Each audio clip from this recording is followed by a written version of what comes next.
We've seen Rod warm up the last 2 weeks, but hasn't gotten into game action yet. How are you guys feeling about him, and what's the plan moving forward? Yeah, I'm excited for Rod. He's been working really hard. He's trying to get a lot of value at practice, trying to get in all the, one-on-ones, team reps and stuff like that. I think him and the medical team and his family have a good plan, and, we're just trying to support him, when he's ready. I think he's trending in the right direction, being physical, running. His velocity's really good at practice, reps and stuff like that. So I think he's trending. I know our team and his teammates are excited to get him back really soon. All right, Tony. If and when Rod does come back, I guess, what do you see as the greatest asset he brings? I mean, being a great safety, just coach on the field, or the emotional lift it could give the team? Yeah, I think a kid like him, or a young man like him, I just think it's a calming factor. I think when you play safety, just like Mike linebacker, like how Ernie does, guys like to be on the field with you because they know what's going on, and the communication. He's like a coach on the field. So I just think you just get an extra guy without being an extra green dot on the field that's really a leader, a great communicator, tough kid. I just think you get a leader and a role model, and I think a lot of our guys, seeing how he has battled back from the injury he's had, did everything he did right, trying to get back, and I just think he has a lot of respect. So I just think he can push guys. Sometimes coaches do it all the time, and I think now you just gain an extra guy on the field that can push his teammates by the way he acts and the way he responds to adversity or good or bad plays. I just think he's, kind of what you think about as a Michigan Wolverine defensive back here. Even without him, it seems like the safety play has been pretty good this season. I guess, how pleased are you with that, and then the unit as a whole? Yeah, I always try to look at the big picture, and I think we have a lot of young guys that are starting, even though they might have been in the program for a year or two. So, there's going to be hiccups here and there. It's not going to be perfect, but I do think the effort is there. I think the care factor is high. I think we got to execute. And I think, at safety or at corner, whenever you make a mistake, it's easy for a fan or for somebody to see it, where if you're another position and you mess up, it's a little bit hidden. So I just think, our mistakes are glaring. So those are things that we just continue to work on. I think it's being loud in communication. I think it's getting everybody lined up. I think it's making plays on the ball when the ball comes our way. And I think it's tackling in open field, kind of like our pillars that we talk about here. So basically those pillars, us on defense, especially in the secondary, we talk about them all the time. All right, Sam. As a DB coach, how much do you watch an opposing team's DB ahead of playing them? And if you do, what stands out about Nebraska's squad? I don't. I got too much on my hands to watch other teams' defenses, but I also watch a lot of other teams' offenses. I try to watch crossover games, kind of see what people do. Try to look at light plays that maybe other teams in the league have worked on other teams, and that's kind of what coaches do. We just copycat. To be honest about it, right? So if something's working, we're just going to try to do it a different way. So I just try to look at a lot of light plays that maybe the other teams had explosive plays on us from us last year, previous years here, and make sure that we have those corrected, or at least try our best to have them corrected. You can't work every play, but that's something what I do. But I don't spend as much time, really, or any time watching the other team's defenses. I kind of, once I watch my guys and we get on the tablets, I'll find out how good they are on defense on game day. All right, Zach. Even in a young group, a guy like Elijah Dotson has a pick, and Shamari's been playing a lot. Can you just talk about the two of them and how they've impacted the room so far? Yeah, I think the young guys here, you just have to understand the standard of play here. I think the biggest jump as a high school kid, as a freshman to come here, is just the demand when you come to school. You're always in the limelight. Everything you do is going to be magnified. And I think these kids are kind of growing up by experience. They're not perfect. None of us are. But I also think that the experience to play early at a place like Michigan in recruiting, it's easy to tell a kid you're going to get an opportunity to play, and then you look up and you look on the tape and you see a lot of freshmen playing all the way. We had a freshman play 30 snaps in the OU game. So I just think when you tell kids that, a lot of coaches say we play guys early, but then they really don't. We just want to make sure that we get the guys prepared so when the opportunity calls, those guys are able to play. But I do think those guys, it's a lot of first-year starters, a lot of true freshmen playing and traveling. We're playing a lot of guys on defense. I think we had 35, 36 guys the game before, a lot of guys. I just think that's something that we try to preach our guys. If you get on the bus, you get on the plane, be ready to play. Yes, sir.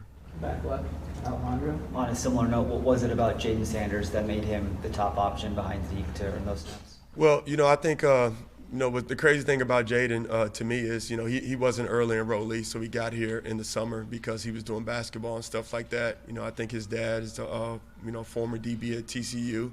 He's a really good player. His mom's a former athlete at University of Houston. So, you got parents that preach discipline.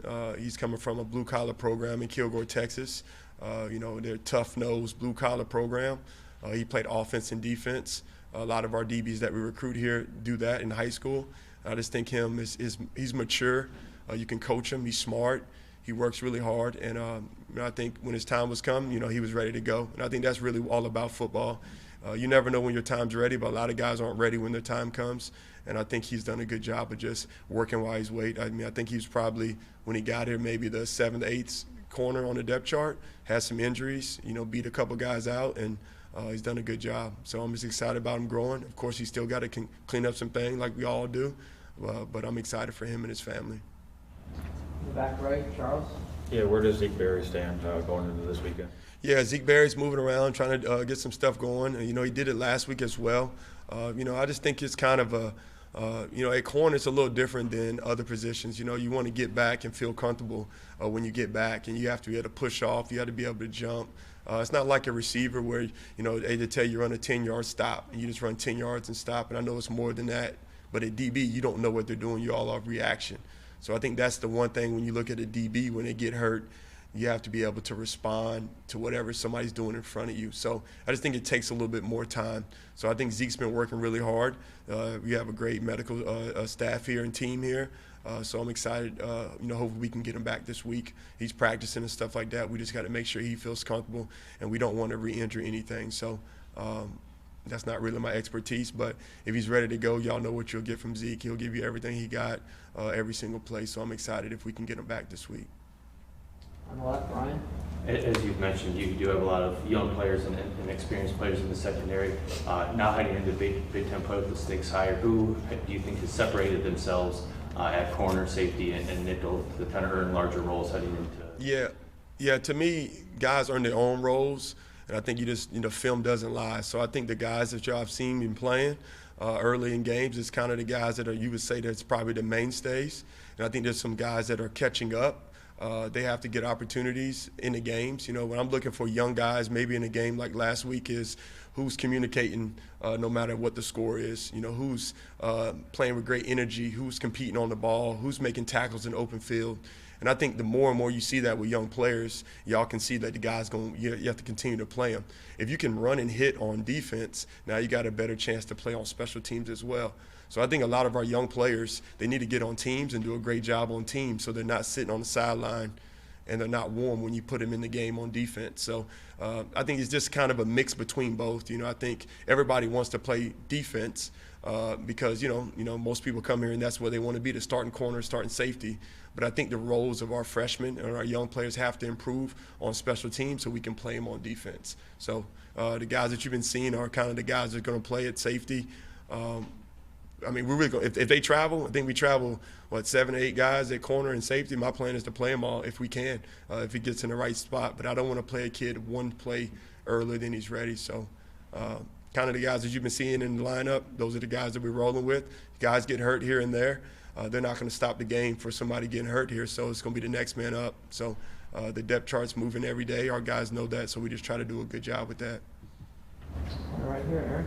One more on Rod. How much rust does he have to knock off, you think? To me, I think in a position like that, it's just kind of like a player. If you always do something, you just haven't done it for a while, right? If that makes sense. So, right? So, like my mom, right? I got a lot of kids at the house. My mom hasn't had a baby for a long time. So it's a little rusty when she gets to the house. But now we got 4 of them, and she's over all the time. She's right back in it, right? So, Rod, you have a little rust here and there, but once the ball snaps and a couple plays, once he gets in there, it'll be just like the mother's intuition of coming back out there. So that's what he'll be. What do you think the key is going to be for your group Saturday against Dylan Raiola? Yeah, I think the guy's good, man. He's a pro quarterback. I think they got big outside receivers that can go catch jump balls, kind of like how we have McCulley here. I think they got a slot receiver that's really fast. They got a running back that checks down in the pass game. He's really good. Big old lineman, 6'8", 10 tackles. To me, we're going to have to tackle. we're going to have to communicate at a high level. It's going to be a hostile environment. The only good thing about on the road on defense is not as loud as offense, as y'all know.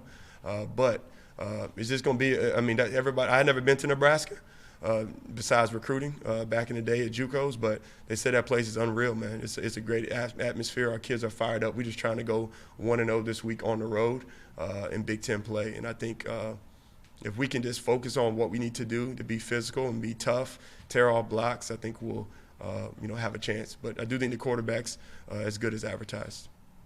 Got time for a few more for Coach. We'll start with Tony. Yeah, I was going to ask about Rayola as well. Seems like he's taken a jump from last year to this year. What specifically have you seen out of him? I just think they do a good job of like the pre-snap motions and stuff, so he can identify what you're in.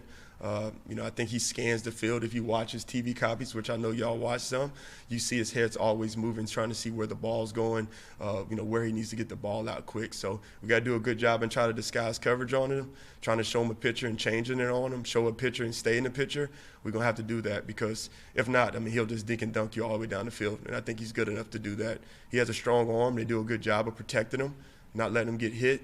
I just think they have a good plan for him, and he's talented. He was a highly ranked quarterback, and I think he's just good. I mean, at the end of the day, credit to him and all the work he's put in to get himself, be a true freshman playing, and now I think he's a true sophomore playing. It's a lot of credit to him and his probably the team over there at Nebraska. On the left, Brian. It seems like the last couple of years, teams are trying to go after Jair and Zeke with double moves. I guess what goes into defending those and making them kind of aware of what receivers' routes and goals are on. Yeah, earlier I mentioned about copycat league. Once you put something on tape, if you're soft on blocks and don't tear off, if you got bad eyes, they're gonna double move you. If you don't handle tempo fast, they're gonna go fast. I just think those are things that we try to tell our guys. We can rep it at practice, and try to do, watch all the double moves that people do from the last couple of years and kind of show our guys what they're gonna do. But at the end of the day, the things you do are going to be magnified on game day each week until you show them it's not an issue anymore. So, yeah, you're right. I mean, if you play corner on the outside here and you got an aggressive front, they're going to try to get one-on-one max protect on the outside. So that's something like, Suge made up for this game. But last game he got double moved on 3rd and 18. I think it was the third play of the drive. And he did a good job of getting the PBU. Him and B. Hillman came over the top. But, in other games, and the ball's thrown to maybe a little bit better, you might not get that second chance. So that's something we're going to preach with him all week. Coach Wink does a good job of, telling the guys about execution. But that's kind of what you get. You get young corners, you better get ready to play double move. That's just part of the game. When you're watching on Sundays, it happens all over the country. So that's something we got to do a good job with our eyes, rerouting receivers, getting our eyes in the right spot. When guys run out routes or stop routes, not have our eyes in the quarterbacks, matching the receivers with our eyes. So that's something we're going to work all week. Yes, sir.